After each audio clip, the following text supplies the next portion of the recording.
Welcome to Contagious Podcast, Contagious Conversations for Automotive Innovation. So excited that you're joining me and us today. I am excited about the conversation that I got to have with Tim Cox today. Tim Cox is the founder and Senior Vice President of Sales at CarNow. CarNow is a chat and digital retailing provider in the automotive space, and it has over 4,000 franchise dealers and growing. So incredible startup that started up, I think just a little over 7 years ago now, and is growing by leaps and bounds. And what I love that I got to talk about with Tim today is not sales or not growth metrics, but it's leadership. And it's a huge passion of his, and it's a huge passion of mine. And I believe that if it becomes a huge passion in the automotive industry and how we lead, not just our people, not just the people that we serve on a daily basis, but how we serve and lead ourselves, determine our direction. And you're going to catch a lot of little one-liners and nuggets that I hope you have a pen and pad. And if you don't, go back and listen to it later or watch later. You're going to pick up a ton of stuff from Tim. So I hope you enjoy the conversation, and let's throw it over to Tim right now. All right, so we are hanging out with Tim. Tim, man, I've had just such it's been a blessing getting to know you over the past, gosh, it's only been really 6 or 7 weeks. We're like clubhouse friends turned real friends, right? Yeah. Mm-hmm. And I think like early on, I'm hearing you talk about leadership in a really cool and fresh perspective. And wouldn't you know it? I mean, maybe we'll get to this, but wouldn't you know it, like 4 weeks later, we're both like, holy cow, we're both PKs, right? Preacher's kids. Right. Yeah. And I think that there's probably those are usually the really bad kids too. So I know, right? We lucked out. We lucked out. Yeah.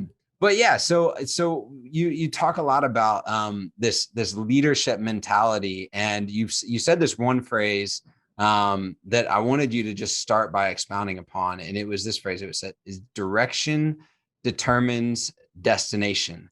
And so expand on where does that come from, and how has that become kind of a mantra for you in the way you lead yourself and others? Well, for starters, that was not original to me. I heard that in a message several years ago from a speaker here in Atlanta. But it really, sometimes things are said in your life and you're like, you have this moment, right? I had a moment with John Maxwell, something I heard from him 15 years ago, and a moment probably 7 or 8 years ago. And it just makes sense. And I tell people all the time, as much as I think about it, as much as I plan, as much as I pray about whatever you do, I can take my sunscreen and I can take my swim trunks and I can take my beach towel. But if I get in my Jeep Wrangler downstairs, which I love very much, and I head on 75 North, I'm never getting to Florida. Yeah. So the direction, so all of us, it works in life. It works in our business. We are where we are physically, what kind of shape we're in. We are where we are financially, where we are with our relationships with our spouses and our significant others, because of things that we have decided to do and decisions that we've made weeks, months, if not years ago, because we, whether we like it or not, are always moving down a path. Doesn't mean to say we're on the right path, but we are moving whether we like it or not. And we are both in the automotive business, but this is just a life hack. And in the automotive space, we are where we are. You at your store and what you're doing there, a phenomenal job, brilliant mind, and why we connected, because I just wanted to listen to you more than I spoke to you, and helping us even figure out some things. But your dealership is where it is at I won't say any percentages that you told me, but as high of a closing percentage is off the internet because of decisions that you have made. So I live by it. Sometimes I have to review the game film on a daily basis. I have to make sure that I'm still on that path.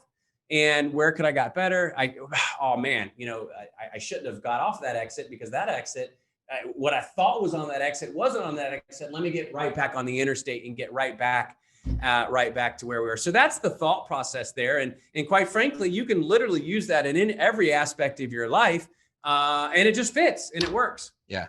I think so. One thing that you kind of said and you alluded to is that I think a lot of people don't recognize that they are headed in a direction.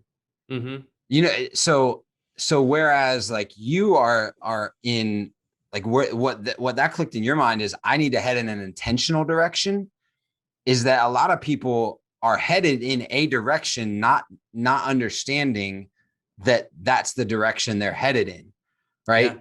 That there's an unintentionality to it, and that it's almost like an intentional direction determines an intentional destination. That's good. Yeah. That just kind of hit me for a second. So maybe since kind of hearing that and reframing your thought process around direction, what did it take for you personally? Not, you're in a leadership role, obviously, with CarNow, but what did it take personally for you to kind of flip the switch a little bit to make sure that you were consistently, like you just said, looking back, am I in the right direction? Am I actually facing the destination that I want to go? What practical steps maybe that did you take to ensure that you were constantly headed in the right direction? Well, setting up guardrails in my life, setting up guardrails, setting up mentors in my life. You had the privilege to meet, when I say privilege, he's a great guy. And my best friend, Andy, who's my business partner, who we've become best friends. Just like, you and I have had multiple conversations, started on Clubhouse, one thing led to another. And now we're here having this conversation. But number one, setting up people, sometimes when you achieve success, you have people around you that just tell you how pretty you are and how great you are and how, for example, hey, maybe you need to think differently about this in showroom or whatever that is, and be okay with it. I think a lot of time in leadership, especially when we have when we achieve some sort of what everybody says success is, we become the smartest person in the room. And we walk into every meeting with a smile on our face, but that's the key to leadership, number one. And the key to make sure that when you truly, and only you can answer this question in your heart, am I going into this meeting wanting to learn something, or am I going into this meeting thinking that I'm the smartest person in the room? And I call it Sunday school words. On Sunday, it's easy to say God, Bible, Jesus, Old Testament, Moses. It's easy because your surroundings, right? But when you go into that meeting, do you think because you've had success, oh my gosh, and it works in our space, especially in automotive. And I know this podcast will go out to other vocations as well, but especially with automobile sales, and it happened with me. I'm a good salesperson. Everybody just dying to get off the floor, right? From a salesperson to finance manager to pre-owned manager, and then you achieve, and all of a sudden you're in charge. Now what? Glenn Pash has a podcast. You're in charge. Now what? You know what I mean? And then you start dictating, and you start being, egotistical and prideful, and, you start chasing the stuff, the Rolexes and the fine, and that clouds your judgment on what's really important. And I, quite frankly, hindsight 2020, I wish 20 years ago when I became a manager for the first time, or whenever it was, I'm so old now, I wish someone would have told me that, and something that really has been big in my life is not chasing success, but chasing significance and being intentional. You want to change your dealership, Mr. General Manager, Mr. GSM, Mr. CMO, Mr. Mark. You want to change your dealership from the inside out. Be significant in someone's life. Pull your receptionist aside. The person, by the way, that a lot of dealerships forget about, and they sit and they pay, but your receptionist is a window to the whole store. They're the first line of the first time people see when they walk into your dealership is that person. Where do you want to be? How can I serve you? How can I help you? You take that type of intentional wanting to be significant and pour into somebody's life, success just comes. I'm just telling you. Then you create an environment that people want to go to, and that, you don't have to ask them to stay late if they have a customer, and you have to have work-life balance, but you create that type of environment, man, people will do because they don't want to disappoint you, because you poured into their life, and all they want to know, or all they want to do is know somebody cares about them. Yeah. So like super like key and timing here, but I dropped this LinkedIn post. I was just thinking this morning, and I was like, oh my goodness, we are in business, and sometimes we get into this like business mode, and we're like decision, new process, right? But it's like there's humans right there in front of us, around us, engaging with us, customers, other employees that you're seeking to lead, and they're a human. And not just, it's interesting. We not just need to be interested, I think, in what other people are going through, hurts, pain, anything like that. I feel like I was telling someone a couple of weeks ago, I said, it seems like sometimes when people get into leadership, they forget to share with people that they're still human as well, right? That they have shortcomings, that there's hard things going on, that there's hurts and pains in my life. And then it makes me more human to be able to be more human with you as another person. And I think what you were just saying about like relating to that, to every person, and being significant to that person, you can't really be significant to that person unless they can see you just like you want to see them. I think that's a really big key to that. And if I can like build on, and I have a good friend that says every analogy breaks down somewhere, but if I can build on your direction, terms, destination deal, it's like a lot of times we try and get Miatas to go everywhere that we're going just on our own. And really what we need is like double-decker buses. And we need to invite people, because especially as leaders, it allows us to invite people on the bus and then help them drive at some point, show them how to drive to the destination. So I think that can, that's how, like, if you are intentional and understand your direction, then that kind of spills over into leading others. So I think, we kind of have self-titled this Leading Yourself and Others. And I think there's some element, and I think you'll agree with this, that we have to lead ourselves, and that results in leading others. John Maxwell, if I may, it's a perfect point. John Maxwell, and I love him, said this: if you think you're a leader, but you look over your shoulder and no one's following, you may need to rethink your position. Yeah. It's good stuff. You've got to be someone that someone wants to follow. Why would they want to, if you're that person that comes in and bangs on the desk and throws stuff at, why would anybody want to follow you? They just can't wait till you leave.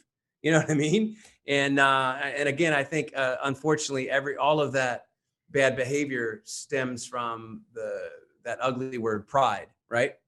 I'm smarter on you know what I mean? It's just, anyway, but sorry, I had to have that little commercial. It just popped in my head. If you think you're a leader, but you look behind you and no one's following, you may need to rethink your position. That's good stuff. Yeah, that's really good. So talk about that a little bit, especially as you've, been a part of this, initially a startup as CarNow, and grown it to one of the biggest chat providers in the country, and had to. And digital retailing. What's that? And digital retailing and automated services. And come on, man. You mean just retailing? Just okay. Just we don't retailing. Want to get off on the retailing thing. Don't get off on that. Anyway, I'm teasing. I'm teasing because of that word, but yes. So as you've grown in that and had to learn, I'm sure like the learning that curve that it comes with all of that growth mindset. But what are some of the ways that you've seen effective in, especially, and this is, I think, really tricky, especially as a lot of dealerships are in a growth mentality and growth mindset right now, especially on like the franchise side, to not, as you grow, as you scale, and having to scale your own leadership within those people, how do you pay attention to making sure that you are scaling that type of leadership mentality across the organization, and ensuring that you don't lose sight of people within that mindset. Does that make sense? Yeah. So I think the first law, one of Maxwell's laws of duplication, being okay. And look, when we first started, and the bag is in my other office, as this is the little conference room off my office. But when we started CarNow, it was me, and it was holding a bag, and it was knocking on dealers, and that was it. And it was Andy and Saurav and Madan, and officially that's all that was at CarNow. And, maybe it was pride, but, every demo per se, I had to have my hands in until who, he's part of the founding team, but he didn't come in until a little later, Aaron Baldwin, and, letting go and let Aaron do some demos and let Aaron do, and then finding out, crap, he's better than me, and being okay with it, you know what I mean? And a lot of things that he was doing. And I think it starts with, again, it's easy. This word culture is thrown around a lot lately. And again, I think it's to flip it. I think the people and I look at some of the bios on Clubhouse, and I look at, a lot of the things, and it's easy to say nice things and we have this great culture, but you have to live it, because whether you know it or not, just like if I'm a daddy to 2 kids, they watch me. And I think the biggest part is just like when we go into a relationship with a dealer, letting them know, listen, we're probably going to make some mistakes, but here's the difference. We will serve you. That's what's one of the things that we're most proud of. If you go on driving sales or anything else, you pull up these reviews, and they talk about our tech, but they talk about how, it was 11. Read them yourself. It's 11 o'clock at night, and, I'm on the West Coast, and I called, and somebody picked up the phone, and it's how we respond, but you have to first lead to show, you have to first lead yourself so people will follow. Then of course there's, this is a much longer conversation with hiring the right people, right? With the team mentality and the servant mentality. Cause like Gary Vee says, number one, if you own a company, don't expect your people to care as much as you do. Number one. And number two, that you work for them. We're hiring a lot of people this year, and we have a class of 5 new sales managers. And that's what I told them this morning is that, listen, and Andy and I were both on, we work for you. And we don't say that tongue in cheek. If you need me on a Saturday or a Sunday, unless I'm in the middle of something, we will pick up the phone and we will do anything that you need us to do. And fortunately, I took the company to X, and then we just got so big I couldn't touch everybody. And then we just, once we started hiring these great people, there's a lot of big companies that were downsizing and other things in the last 6 years. So we ended up getting some phenomenal people. And once they proved that they had that same team mentality, we put them strategically in places to where they could lead and they could love. We call it leading and loving. We love our people. Let's lead them. Let's love them. Let's encourage them. Let's lift them up. But when you consistently do that, even when someone's having a tough time, there was just recently, there was a person, and I won't mention what department they were in, that was, we were taking a hard look at maybe, possibly putting on a performance improvement plan. But we found out that there were things going on, which we didn't know internally, that brought me to tears. And now instead of doing that, we put them in another position and we're pouring into that person. Well, guess what? What happens to that person is now, do you think that person is going to, how are they going to feel about us?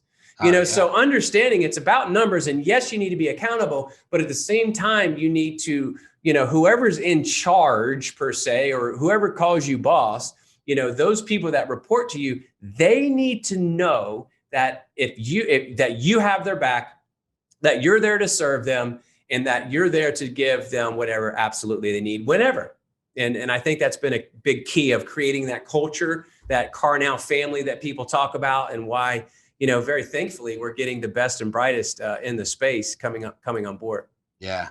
I think that's a key, my whole deal is like this culture innovation, this innovation of more people wanting to be a part of the automotive industry. And I think there's some really neat things that we can learn in the franchise side from a lot of what the software companies are working through. And vice versa. There's incredible, I don't want to downplay like all of the franchise, managers and stuff like that. But we have to change the way that we engage people in leadership. And what you're saying, this language of love within leadership is so, people crave it. People want it so bad. They desire it. It's incredible. Like, I've met some of the most impressive people from a performance standpoint that leave that, I mean, getting paid tons of money, doing incredible, that leave their company.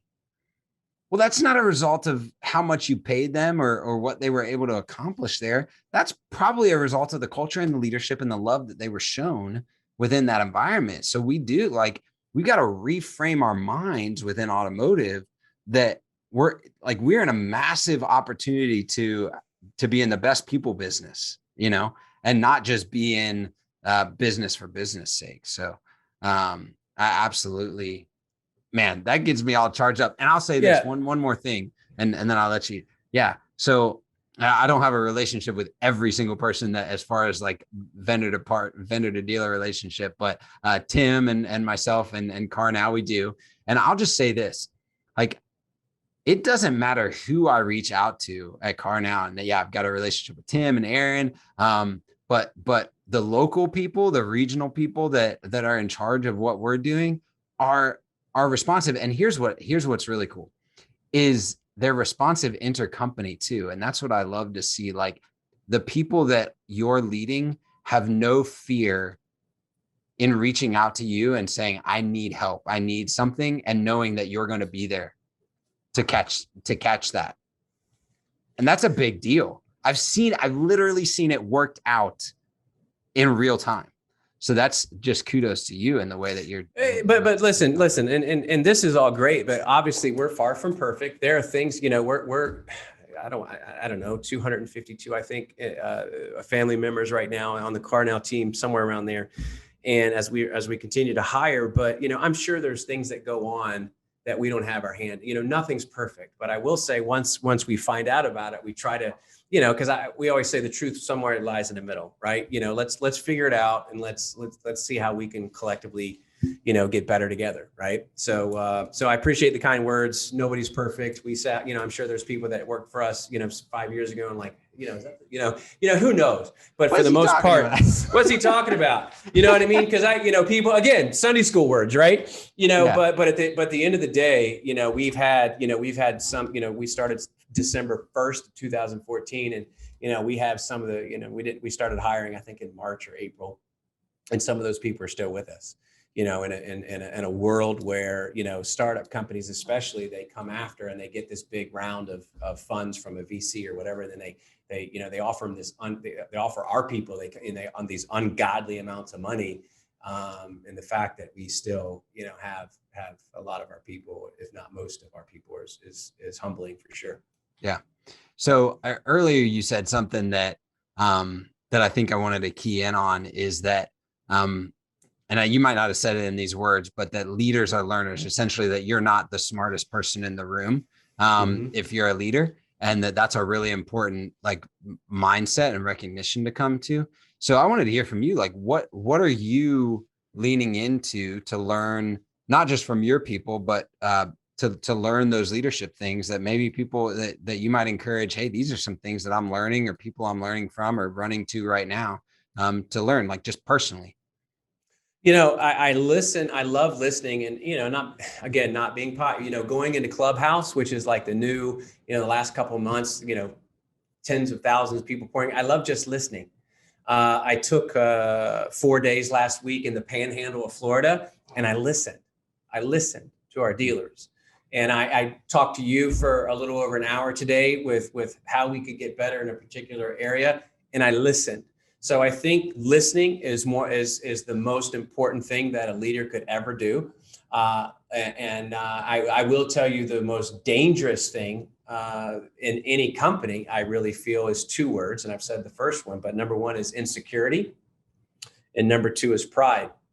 So maybe you're not the CEO, but you're a couple levels down, and you're trying the manipulation and the whether it is the backstabbing or this or that is the first thing that that will kill any culture or any company. So how do we weed that out? We make sure that we hold ourselves accountable. That makes sure that we review the game film. I had the privilege, you've talked to him many times, David Long, who, by the way, is kind of cool because, right now, maybe someday, we don't have, we're not partners with him, but he asked me to speak to his people. And there's three things that keep me accountable on a daily basis. And I'll just share them very quickly with you. And I love I guess I don't know, it was a sitcom or the show Friday Night Lights. I love high school football. I love football. And Coach Taylor always said, clear eyes, full hearts. And his football team would say, can't lose. And every single day of my life, I number one, at the end of the day and at the beginning of the following day, when I'm having my quiet time, I focus on my clear eyes. I focus on, all right, let's review the game film. Where should I have encouraged that person today? Where should I miss that tackle? Dang it. Let me write that down. I can't do that again.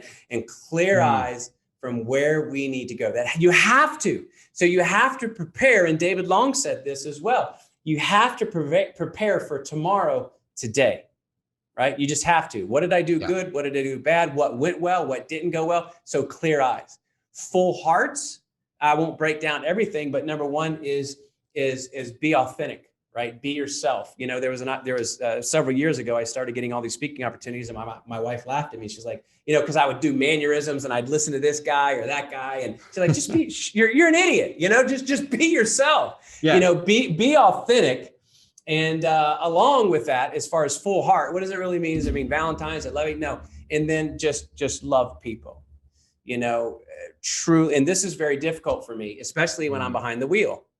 Just going to tell you, I get behind the wheel, I turn into another person, but, just love people on a daily basis. So number one, clear eyes. And again, I won't give the whole talk, but clear eyes. Let's review the game film every single day, blocking and tackling. I missed that. I should have done that. Wow. Let's celebrate that. Number two, be authentic, full hearts, be authentic within yourself and love people. And number three, you can't lose. And if you do those things, and you might say, well, there's, it's almost like, Tim, it's remembering a golf swing. Keep your elbows straight. You got to do this. You got to remember this. No, I'm going to go back to Maxwell to put a bow on this as we land the plane.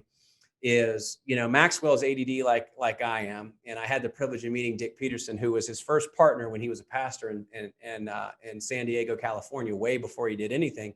And he started this Enjoy ministry that he had, and it was the little tapes just to encourage pastors. And Dick pulled me aside and he said, John reminds me a lot like you. And basically my job for John was basically just to keep him in the right direction because he's all over the place, right? So I love John Maxwell, and that kind of turned me on to him. But about 10 years ago, he came here in Atlanta, and he said three words that changed everything for me. And how do you remember all this stuff? How do you do it every day? And John said it like this. He's like, tomorrow's gone. It's never coming back. I'm not promised tomorrow, but just for today. Yeah. Just for today. Listen, I got so much, there's so many plates spinning in the dealership. There's so many things going on at my house on a personal level. There's so many things going on. There's a lot of plates spinning, but man, I can handle today.